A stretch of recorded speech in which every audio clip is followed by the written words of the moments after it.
নমস্কার বন্ধুরা, কৃষ্ণা রান্নাঘরে সবাইকে স্বাগত জানাই। আজকে আমি সুন্দর একটা রেসিপি দেখাবো মান কচুর। এই দেখুন কচুটা।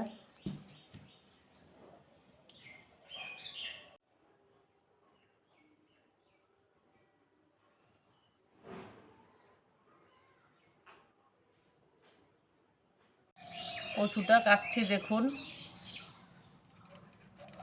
কচুটাকে কচুটাকে অনেকটাই বেশি ফেলতে হবে।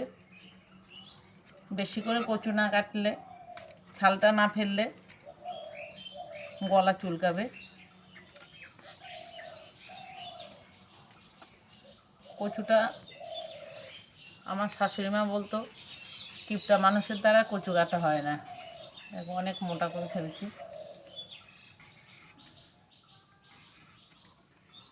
3 ভাগের কচু, তার মোটামুটি 1 ভাগ ফেলে দিতে হবে। এভাবে ছাড়িয়ে নিচ্ছি, তারপরে ধুয়ে নেব, ধুয়ে কাটবো। কচুর একটা সুন্দর রেসিপি দেখাবো, পুরো ভিডিওটা দেখবেন শেষ অবধি।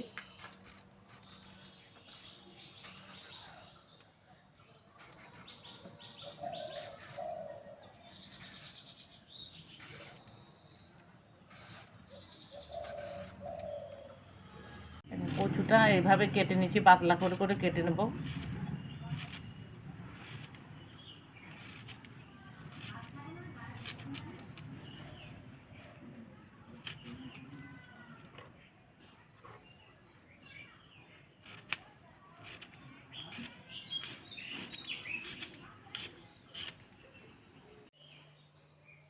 মান কচুর পেস্টটা করে নিলাম। আপনারা ইচ্ছা করলে শিলনোড়াতেও বাটতে পারেন।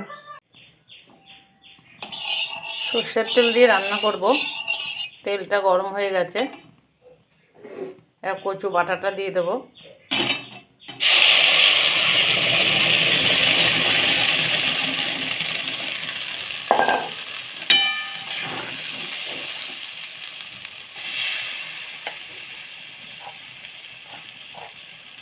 হলুদ দিলাম,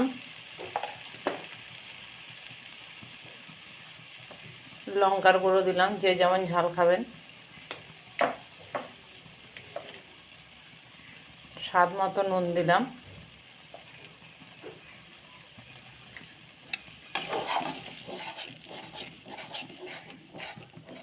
এবার আস্তে আস্তে মিডিয়াম আঁচে রান্না করব।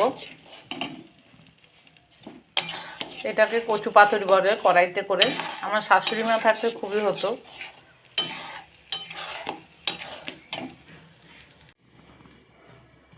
কচুটা মিডিয়াম আঁচে আমি 10 মিনিট এইভাবে রান্না করেছি। এখনও রান্না করতে হবে।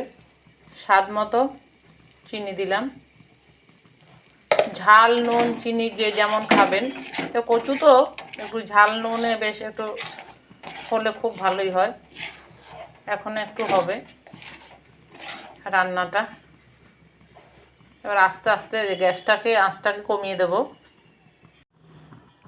রান্নাটা হয়ে গেছে। প্রথমে গ্যাসটাকে আমি মিডিয়াম ফ্লেমে দিয়েছিলাম 10 মিনিট, তারপরে একবারে কমিয়ে দিয়েছি। 10 মিনিট 20 মিনিটের মতো সময় লেগেছে।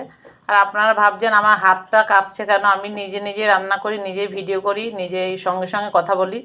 ওর জন্য এক হাতে রান্না করা, এক হাতে ভিডিও করা, ওর জন্য হাতটা কাঁপে। আপনারা আমার পুরো ভিডিওটা দেখার জন্য অনেক অনেক ধন্যবাদ। আপনারা মান কচু এইভাবে রান্না করে দেখবেন, খেতে খুব ভালো লাগবে। যদি আপনাদের ভালো লেগে থাকে একটা লাইক করবেন, কমেন্ট করবেন। আপনারা সবাই ভালো থাকবেন, সুস্থ থাকবেন।